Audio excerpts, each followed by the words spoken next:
Bonjour, je m'appelle Frédéric Guillet, je m'occupe de la marque automobile. J'étais en train d'écrire les newsletters que je vous envoie tous les 2 mois et je me disais qu'il y avait beaucoup de choses à dire cette fois-ci. On a eu l'idée de faire une vidéo, on pensait que ça aurait été plus simple et on avait peur de vous perdre au bout de la 10e ligne sur la newsletter. Donc voilà, c'est un nouvel exercice pour moi, c'est la première fois que je fais ça, donc soyez indulgents, mais je pense que ça sera beaucoup plus simple. Alors, je voulais faire le point avec vous concernant l'année 2020, c'est une sacrée année avec ce virus, donc maintenant tout le monde est au courant. On a eu le confinement et nous on avait engagé des grands travaux cette année avec la construction d'une nouvelle usine. Donc tout ça accumulé a fait que 2020, ça a été une sacrée année.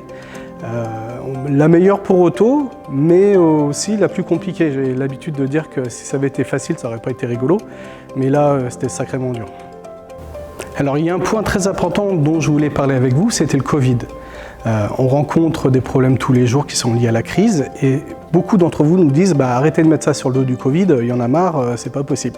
Non, moi je vous dis que non, parce qu'on vit avec le Covid tous les jours et il a un sérieux impact sur notre activité. Le premier, c'est notre usine. Je suis allé au mois de janvier visiter notre nouvelle usine, on était encore en travaux, avec une date de déménagement prévue au mois d'avril, et je n'ai pas pu mettre les pieds dans notre usine depuis le mois de janvier. Donc c'est pas sans conséquence, parce que quand on met une nouvelle ligne de production en place, il faut régler les problèmes, et généralement on y passe des mois sur la ligne à débugger, à mettre des process en place pour qu'on arrive à régler tous les problèmes de qualité et que ça soit le plus rapide possible. Aujourd'hui, ce qui se passe, c'est que heureusement, on avait notre équipe sur place qui a fait le boulot. Donc, ils n'avaient pas toute l'expertise nécessaire pour mettre les process en place, mais le travail y est. Les modèles sortent, les problèmes de qualité sont pratiquement réglés, mais on a perdu du temps. C'est une opération qui aurait dû prendre 2 mois et on en est déjà à 6 mois. Donc voilà, ça c'est directement un impact du Covid sur notre activité. Donc le deuxième problème lié au Covid, c'est qu'on ne peut pas aller voir nos moulistes, on ne peut pas aller voir nos maquettistes. C'est toujours la même chose. Ce qui se passe en Chine aujourd'hui, c'est que la Chine a fermé ses frontières. Même si on a des équipes à Hong Kong et à Macao, des Français qui sont positionnés là-bas, ils ne peuvent pas se rendre en Chine. Donc on est obligé de faire le développement des modèles uniquement sur photo et ça ne va pas sans poser de problème. On prend du retard sur les développements, on fait des erreurs plus que d'habitude. Le résultat est quand même très très bon et incroyable, mais c'est pas optimum. Donc ce qui se passe, c'est que certains nouveaux projets prennent du retard et on est obligé de les remplacer au pied levé par des modèles existants. On change une couleur ou on fait une modification. Donc c'est pour ça que sur ces derniers mailings, on voit un peu plus d'anciens modèles revenir. Alors ça fait la joie de tout le monde parce que c'est des ventes exceptionnelles, mais c'est pas dans nos habitudes. On a l'habitude de faire des nouveautés tous les mois, mais ça prend du retard et c'est dû au Covid. Alors un autre problème lié à la crise du Covid dans notre travail de tous les jours, ce sont les importations. Comme vous le savez, nos produits sont faits en Chine.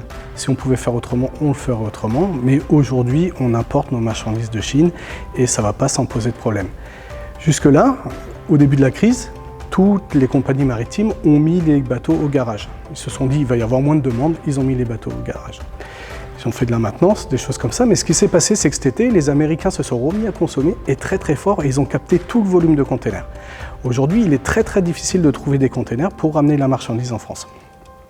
Ça, c'est une problématique qu'on n'avait pas avant. Ça fait quelques mois que c'est comme ça, donc on n'arrive plus à charger dans des grands containers. On est obligé de scinder nos expéditions dans plusieurs containers, et même s'ils partent à la même date, certains containers arrivent des fois avec 4 semaines, avec 6 semaines de retard, parce qu'ils ont été déposés dans un port, la liaison ne s'est pas refaite, le bateau est en retard, il y a eu un contrôle de douane, et ainsi de suite. Donc on a des décalages qu'on n'avait pas avant. C'est des problématiques qui viennent après, quand les marchandises arrivent ici. On ne peut pas livrer tous les clients en même temps, et ça, c'est un très très gros problème pour nous.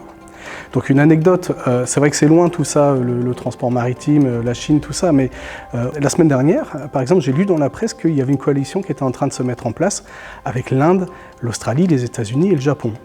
Ils veulent mettre la pression au gouvernement chinois qui est en train de s'étendre en mer de Chine et de construire des îles un peu partout.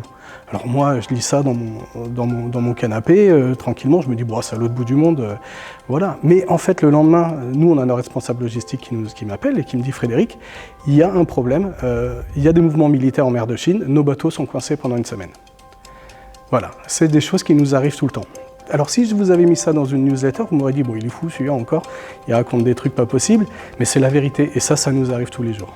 Alors, le dernier gros problème causé par le Covid, c'est la livraison au client final.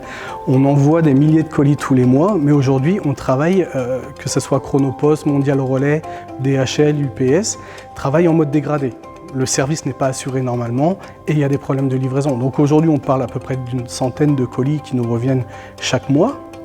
Mais on a eu des cas qui étaient beaucoup plus compliqués au début de l'année où on a injecté plus de 3000 colis dans le réseau Relais Colis et 2 jours après, ils ont fermé le rideau, sans nouvelles pendant 3 mois. On s'est retrouvé avec beaucoup de clients on n'avait plus de nouvelles à fournir, on ne pouvait plus rien donner de suivi ou quoi que ce soit à nos clients et c'était catastrophique.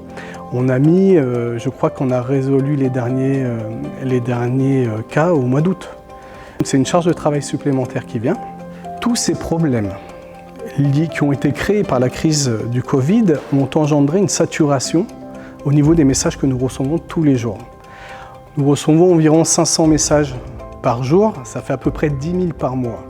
Il y a 3 personnes aujourd'hui qui s'occupent de vous répondre, mais elles sont saturées. Je mettrais 6 personnes ou 9 personnes, ça ne suffirait pas. Le souci, c'est que voilà, on reçoit beaucoup de questions sur les dates de livraison, bien sûr, sur les problèmes de livraison de colis, sur les problèmes de qualité.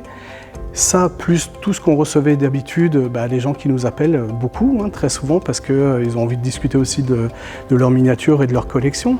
On a des gens qui nous demandent des idées pour comment refaire leur modèle ou comment est-ce qu'ils pourraient démonter ça, ou des gens qui ont nettoyé une voiture et qui l'ont cassée, qui voudraient bien avoir des pièces détachées. On reçoit un très grand nombre de messages, beaucoup plus que d'habitude, peut-être 3 fois plus que d'habitude. Et effectivement, on est embourbé dans ces messages. On est conscient de ce problème-là depuis des mois. Depuis cet été, on a mis en place un système et on est en train de travailler dessus qui va nous aider à aiguiller tous les messages qu'on reçoit pour qu'ils partent vers les bons destinataires et en espérant pouvoir prioriser les demandes que nous avons.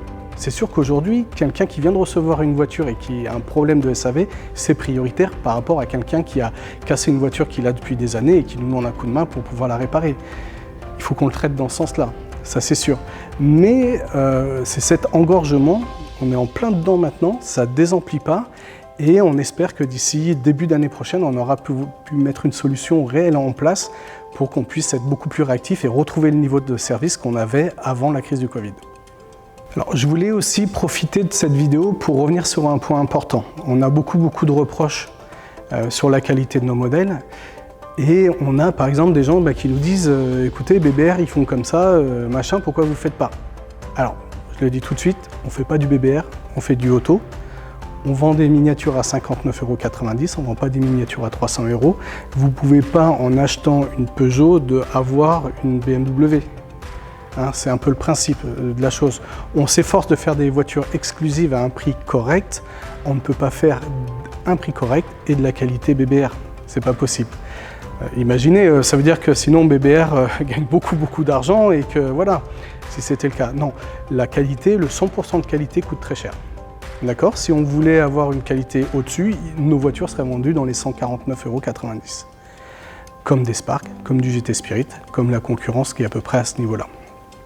Alors il y a un point important, je voudrais vous demander de relativiser un petit peu les choses. Ce qu'il faut savoir, c'est que les automobiles, elles sont complètement faites à la main. C'est une production artisanale.